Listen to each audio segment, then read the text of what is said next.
To Global Money Talk, brought to you by SamProTV. Greetings to all of our viewers from across the U.S., Korea, and around the world. We're coming to you live from the floor of the New York Stock Exchange in New York City, the financial capital of America. I'm Remy Blair, and joining me today for our market briefing and also to weigh in on the top stories of the day is Tai Wong, independent proprietary trader.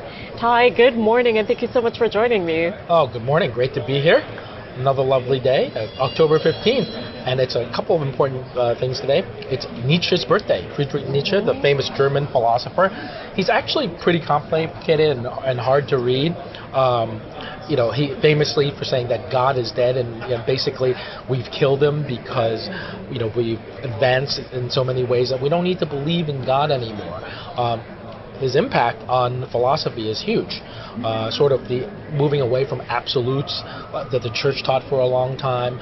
But anyway, it's his birthday. Very interesting character. He never really got to finish his philosophy because he got sick and he died quite young. And then also, it's National Mushroom Day, which is a great source of protein, really interesting structures. I remember a little bit from biology that mushrooms are actually closer to animals than they are to plants.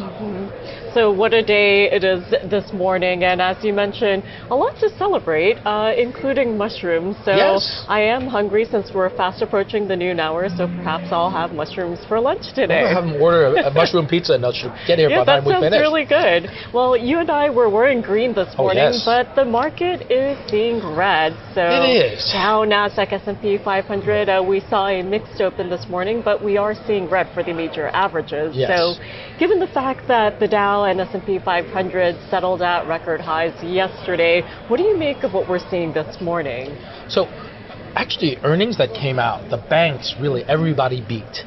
I guess not a huge surprise. Goldman beat dramatically, but the other banks, Schwab is really a broker. They did very, very well. One of the things that they did superbly was they brought in a lot of new sort of assets, and that's not just a growth in the assets they had under management, but new assets, which is great because that's one of the ways that they make money also two ways I could say. One is if they're actively managing money, they take a fee, but if money is sitting in your account, they actually sweep it in and earn interest on it. And it's one of the biggest ways they make money. So it's really good news out of the financials. But then what's I think dragging on the mood a little bit is what's happening to chip makers, to NVIDIA, and to Broadcom.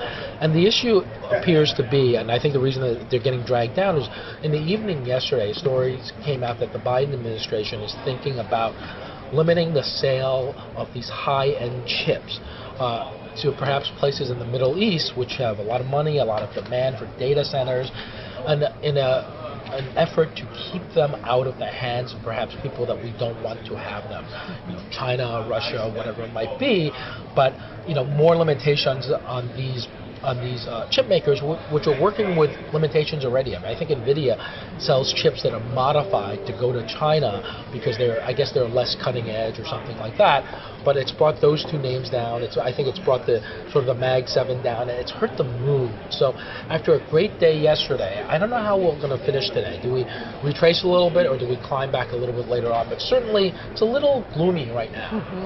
Yeah, and as Tai mentioned, we are seeing red across the board, and we are seeing the chip makers down this morning. Earlier when the market opened, we saw the Dow fall by as much as triple digits, and we saw United Healthcare, their shares fell by as much as 10%. They have pared back losses, but this came as they cut their profit guidance for next year. Yeah, a little bit of a gut punch. They said basically the cost of medications was really hurting them. And they got walloped. I mean, they were down. Last at one point I saw that down over 10%. And back to the financials. Even the financials seem to have given up a lot of their gains for the day, which is a little surprising. I suppose they were expected to beat. They beat, and now the market's like, all right. They did what they were supposed to, or what we expected them to do. And while we're taking a look at what's moving the market, before we move on to today's top stories, let's take a look at Fed comments, because we heard from Fed Governor Waller yesterday, and it was very interesting to see the reaction to that, especially as we edge closer to the November meeting for the Fed. So Waller had had a pretty long speech. I actually, when I read it, it was pretty long, but to summarize it, he basically said, I'm pretty happy right now to reduce our rates at a deliberate pace, because he actually said that GDI, which is gross domestic income, is solid, and the consumer, has more reserves, cash reserves, than we think, and they've been waiting for lower rates to actually go and invest and buy homes. So he had a fairly upbeat look on the on the economy, on the consumer. And he said, listen, if things go poorly, we can cut faster. If things go very well, or inflation accelerates and the jobs market doesn't deteriorate, we can pause. So really, the focus remains on unemployment, on the unemployment situation, but he's happy to go slowly. So really, 25 basis points as we move forward in time seems to be the way the market is heading. But again, they are data dependent. I would also add that Waller is a governor, so he votes at every meeting, and he's generally considered a little bit of a senior statesman in terms of, next to Powell and John Williams, that people listen to. He was at the St. Louis Fed, was working with Jim Bullard, who was a long time head of the St. Louis Fed for a while. So the market likes him. They feel that he's reasonable and has strong views, but that are backed by sort of pretty good research. So he's an important guy to watch.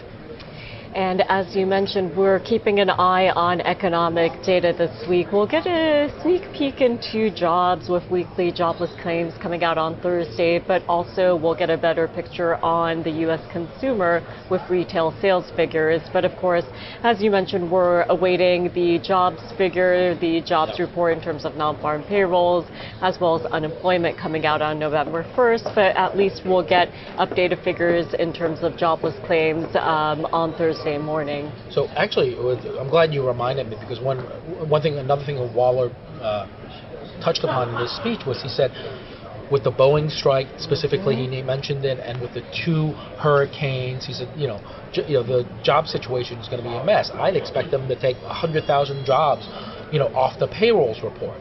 So I think there's starting to be he's certainly discounting the payrolls report, and I think that's going to work its way in to the rest of the market, where they're saying this payrolls report, more than other ones, might be just a little bit messy, and unless there are really some alarm bells in them, certainly we'll watch hours work, like Danielle DiMartino Booth explained very nicely when she was with us here a couple of weeks ago. I think they're going to just say steady as she goes. Nothing crazy, nothing surprising, because there's too many variables right this moment. Yeah, and it's interesting that you mentioned that, Tai, because you've described this in the past, that the jobs figures could be a little muddy, given the recent effects of the hurricanes, parts of the Southeast as well as Florida still working their way out of what happened last week and the weeks prior to this. So we'll see that reflected in economic data as we move forward, for sure. And just an anecdote, my wife works for a big telecommunications company, and they said, after Milton in Florida, they still haven't been able to get in touch with 23 employees. And you're hoping that this is just sort of communications issues, and and nothing more dramatic. Hopefully nothing terrible, but there's still a lot of uncertainty going on. But so muddy, no pun intended, is exactly the right word.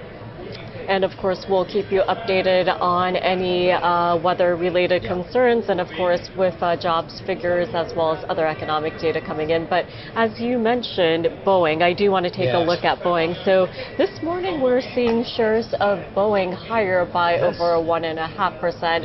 And we have the chart pulled up here this morning, so it is higher by 1.5%. Boeing announced plans to borrow $10 billion in order to stabilize its finances. And we just talked about layoffs from Boeing the other day. So what do you make of this price action, Tai?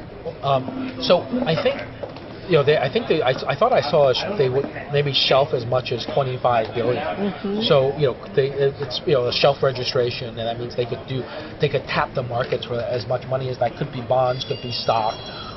Stock is probably more important. They actually mentioned that they still have revolvers and debt that they could call on, but they're not calling on that right now because there are covenants in there. And so if they borrow and then they issue stock or bonds, then that debt becomes immediately callable by the issuer. So they have some reserves, and the market certainly likes it because Boeing is up on the day. And then there's also that the Labor Department, Julie Su, I think the interim secretary, is working closely trying to get these two guys, these two sides together.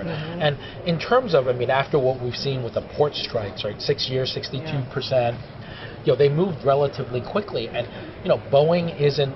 I think the workers wanted 40%. They were willing to give 25. They moved to 30, but there's bad blood. There's something about the pension. So if they can sort of get everybody back together, maybe that bridge isn't too hard to jump over as long as people can put their pride aside and just get everybody working again. The other thing that the government could do to help out Boeing is they have these contracts that are fixed cost contracts, which actually has been tough for Boeing because inflation has gone up so much, but they're still selling sort of planes to the U.S. military, though they're primarily airlines, but they sell things to the military at a fixed price. So if the government were willing to relax that a little bit, that'll also help sentiment. So Boeing, sort of up on the day when everyone else is down, which is kind of interesting. It suggests there is a Boeing put. We just don't know where it is, but there's going to be a Boeing put. Like I said, I've had a position in it. I'm looking to add a little bit at the right time. And speaking of the right time, when we think about Boeing, it's been several weeks since the strike began, and the big question is how much longer is this going to last? And there are concerns about a potential downgrade. But what do you think is going to happen, and how do you expect these negotiations to play out for Boeing? I think the two sides are sort of angry at each other. I think if you get an interlocutor to come in, whether it's the labor secretary, to come in and say, listen guys, we're not that far apart, and what doesn't really get reported on is the downstream effects from Boeing not making planes. It's the folks who make parts for Boeing and the people who make parts for the bigger parts makers. There's a cascading effect, probably all over the country in places we don't necessarily see. And if let's say you're a small contractor and you make parts for a big contractor who in turn goes to Boeing, some of those guys might sort of leave and go do other things. Maybe they don't come back, and then you've lost a lot of expertise in a field where you really want the A team building your planes. Boeing moved away from that, and they focused on other things and lost some of the A team, and now look what happened, right? So you don't want to lose the talent. You don't want the downstream effects are actually fairly significant. So I'm glad that the administration might be trying to step in and say, hey, listen, let's get this thing sorted. It's been a month and there's been not a lot of movement. And Tai, when we're talking about certain industries where the consumer or citizens' health and welfare are at risk, you do definitely want the A-team in place. And when we were covering the port strike while negotiations were taking place between all the sides, we were talking about what this means in terms of the downstream effects and how long it would actually take for each passing day that the ports were closed. So when we're thinking about airlines or even talking about space, for example, this is an area of concern. And it's when you bring up concern, which is right now the entire airliner business is a duopoly. It's Airbus and Boeing. But there are other players. There's Embraer. I think it's maybe Brazilian. That they make pretty good small to medium-sized jets. Could they go and start making a big one? Do they find a little, sort of a little chink in the armor of this duopoly and start making them? And certainly the Chinese, they can. They're a factory to the world. They can really build relatively complicated things. Now, an airliner is, fairly different than an EV. There are way more parts, and if something goes south on an airliner, it's going to ruin a lot more days than a problem with an EV. But certainly, there are countries who might be saying, "Wow, if this continues on, is there a little opening?" And if you're Boeing, if you're Airbus, you really don't want that opening. You want to keep it a duopoly. So the impact and the concerns you mentioned can broaden a bit. And Tai, I do want to move on very quickly to look at precious metals, in particular yes. gold. So first and foremost, you were on several weeks ago and we were talking about gold and central banks. So down in Miami, the London Bullion Market Association's annual conference took place. And we heard some very interesting comments. But in terms of China's central bank, they held back on buying gold for a fifth straight month in September. But given current levels for gold, what do you make of some of the other countries and their comments? What was interesting that came out yesterday at a conference was the governor. There were a bunch of central bank, sort of people, investment sort of people there, and so apparently the Mexican central bank, the Mongolian central bank, and the Czech central bank essentially basically said the same thing, or they really agreed with each other and said, well, as a central bank, we like gold. Rates are coming lower, and there's a lot of political uncertainty. They didn't say it, but we've sort of used the dollar as a weapon against people we don't like, particularly Russia. And I think that raised some alarm bells with folks who say, what? We have a lot of our money in U.S. dollars. Maybe we shift some of that into gold. And it was interesting that they said it so sort of openly, and they felt that it's likely that we continue to accumulate gold, in the coming year or so. So it seems that certainly gold really didn't react immediately to the comments, but it's higher up again today, and it's only probably less than 1% from all-time highs. It's a bull market. I think it continues to grind higher. I do also think that the S&P is a bull market, and we may see 6,000 at some point, maybe even before the election. Although famous last words, and we hit the high yesterday, and we're having a bad day today. But it certainly does feel that way. There's so much money coming into the market that unless there's a reason for a sell-off, I think we will still continue higher until at least we see the results of the election. And Tai, we've been talking about record highs for the S&P 500. Of course, we'll continue to watch the levels to see where they close today and what happens tomorrow. But while we're on the topic of gold, we've talked about central bank holdings, and given the elevated levels for gold prices, given that the Central Bank of China, that they haven't added to their reserves, at the same time their holdings in terms of value has continued to increase. Dramatically. I don't think China doesn't, the last time they bought gold was under $2,300 an ounce. I don't sense that I think if we drop back down to those levels, they may buy again. I'm not sure I see them adding at these levels. Certainly, if they start to add again, I would give the gold market a really, really big boost. But maybe they have other things on their mind right now with all the issues that China is going through. I mean, we talked about China a lot yesterday, and but one of the things that one headline that China says they're going to enforce their taxation of overseas investment gains for their really wealthy individuals, and you say to yourself, is that really the right message that you want to send? Because you really can't tax your way to prosperity, right? You actually want to improve the mood. You want people to bring money back in, perhaps, or give them a tax holiday if they bring money back in. But to say, well, we want to raise taxes. I get it.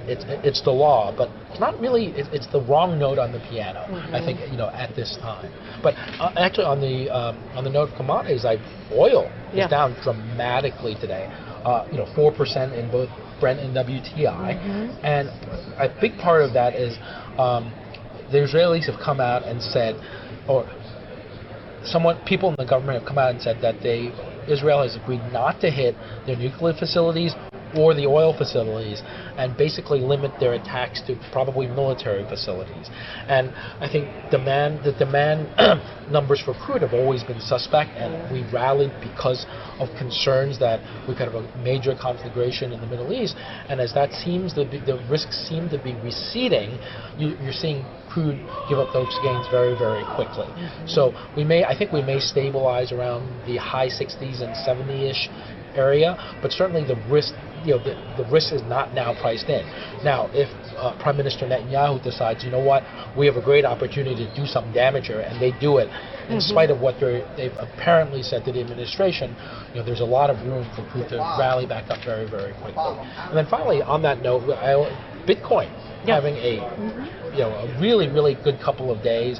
Part of that is, I think there are two reasons for it. One is Trump's apparently edging out ahead a little bit in the polls, and he seemed to be more crypto friendly. But also, Vice President Harris saying that she's open to sort of a crypto regulatory framework, and which really I think triggered this last probably $7,000 of rally in Bitcoin, because a lot of the coins space is saying, you know what, give us some rules, give us some framework so we can work under it, instead of just doing enforcement and going after exchanges for bad behavior. Give us a set of rules. So, does this get Bitcoin back above 70,000? I'm not quite sure about that, but certainly the mood has been very good the last couple of days. Maybe the move up a little too violent to be sustained, and we need to retrace a little bit. But Bitcoin, folks are happy this morning.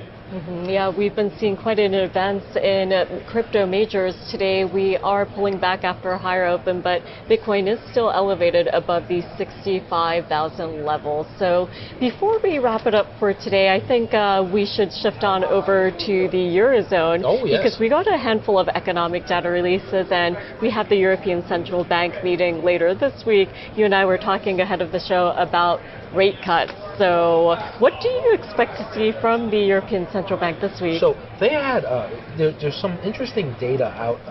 So industrial production in the Eurozone about on consensus. But the thing that really jumped was the ZEW Economic Sentiment Index out of Germany.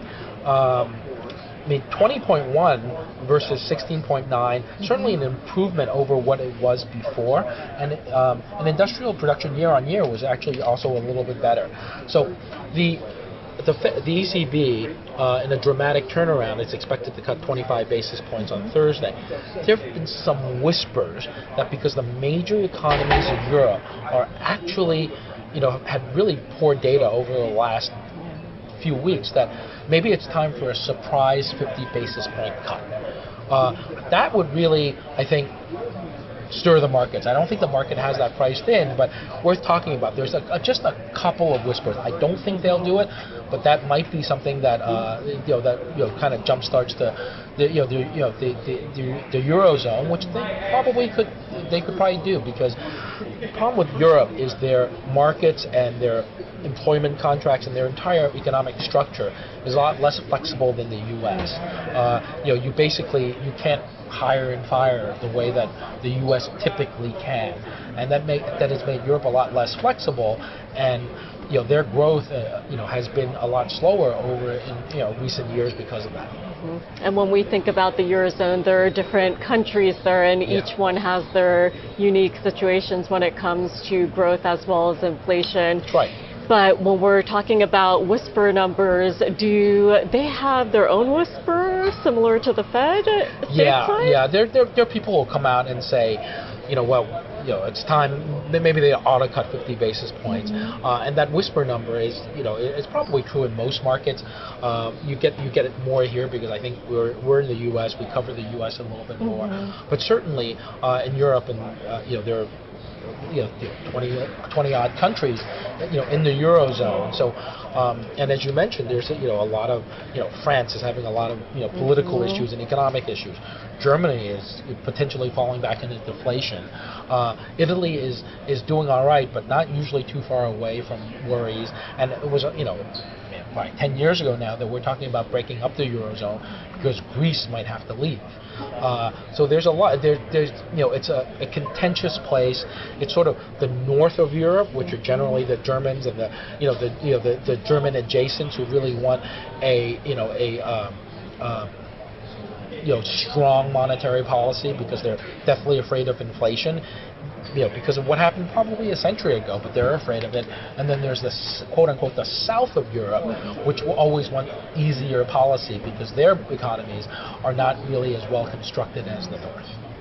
So Thursday morning will be busy with the ECB weekly jobless claims as well as retail sales and other topics to cover. So I look forward to covering all of that, of course, on Thursday. And thank you so much for joining me. We'll be back tomorrow. Thank you so much, Tai. And coming up, I will be joined by Tobin Marcus, Head of Research, Head of Policy and Politics at Wolf Research. Don't go away. We'll be right back.